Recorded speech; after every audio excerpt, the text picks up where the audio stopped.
Hi, Vicky here today for Hero Arts with a painted flowers technique.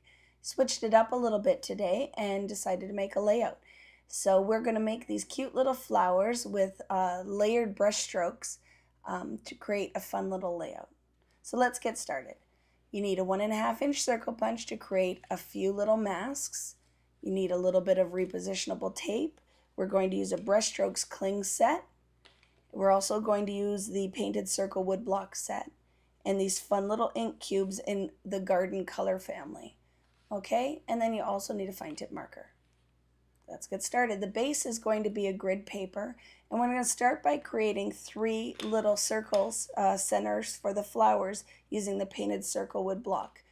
And you'll notice these 2 inks are a little bit different in color, so we're going to start with the fresh peach because it's a little bit darker. You're going to ink up that stamp, and we're going to start to create our pattern.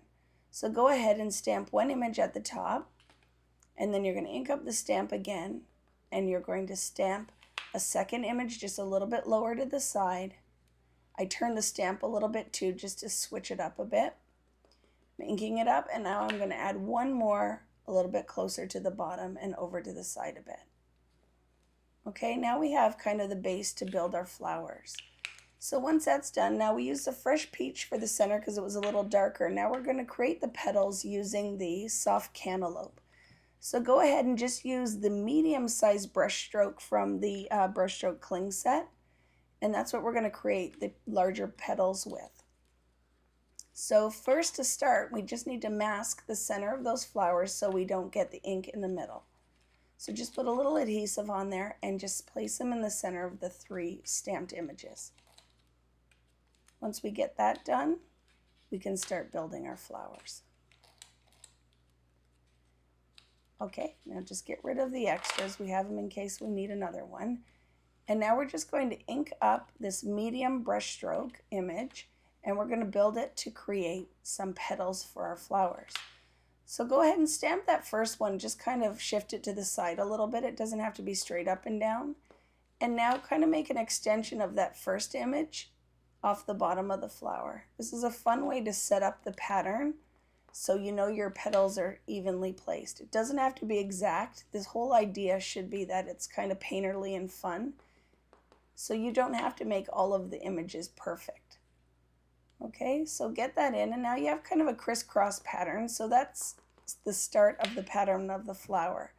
Now we're just going to fill it in. So we're going to stamp 1 between the first 2 petals, and then 1 on the other side.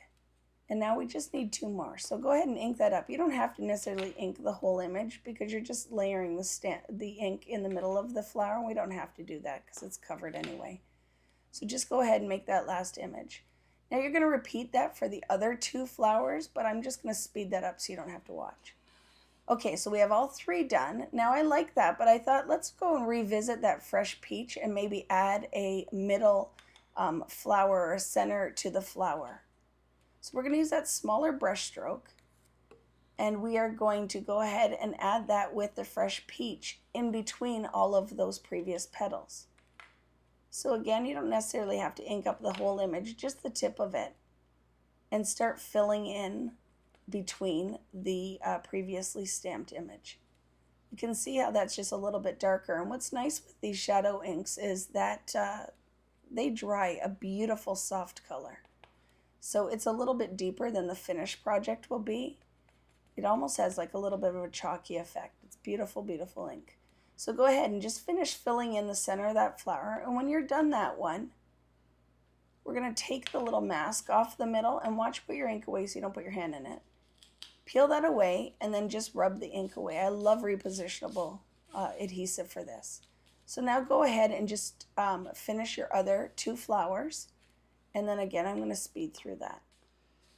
So now we have all 3 of the flowers finished, but it needs a little bit something. So why don't we add something to the center? We're going to use the mint julep ink and the soft granite from the garden set.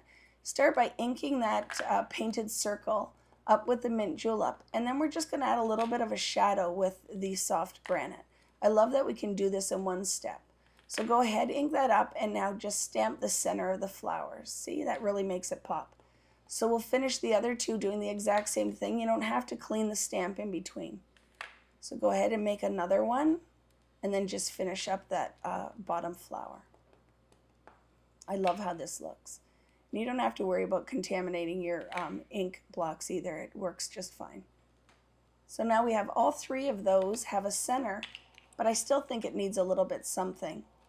So the one thing I always add when I'm making these little patterns with my stamps is black. So we're just going to doodle some circles around the centers just to make that pop. So see how that really helps? It doesn't have to be perfect. They're really loose circles. And now we're just going to add some stems for our flowers. Now we have somewhere to stick some leaves. Okay, so just do that for all three. Add a few dots and a line at the end if you didn't finish that off. And now we're going to grab the leaf stamp from the Brushstroke set and ink that up again in mint julep. I love this color. And we're going to create probably two for the larger flower and then just one for each of the smaller flowers. So go ahead and ink that up with the mint julep and then just start to layer or add your leaf pattern. So one at the top. We can just add one here. A little bit lower.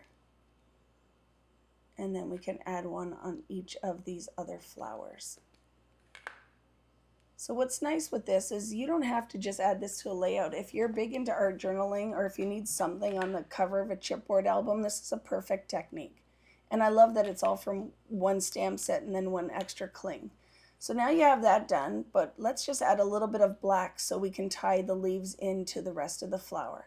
I'm using a Pigma Micron marker and just go ahead and kind of make a loose little leaf. It doesn't have to be perfect because that's really the effect looks like you took your paintbrush and just kind of made a really loose pattern.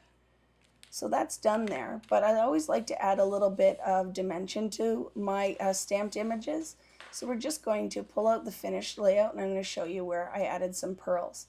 And then the rest of the layout's pretty easy. I just matted 2 pattern papers, added a few stickers, and just add some photos.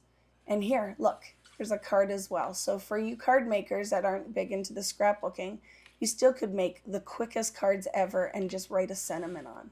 So I hope you enjoyed that, and I hope you get excited to grab some of your stamps and make a project today. Thanks, see you soon.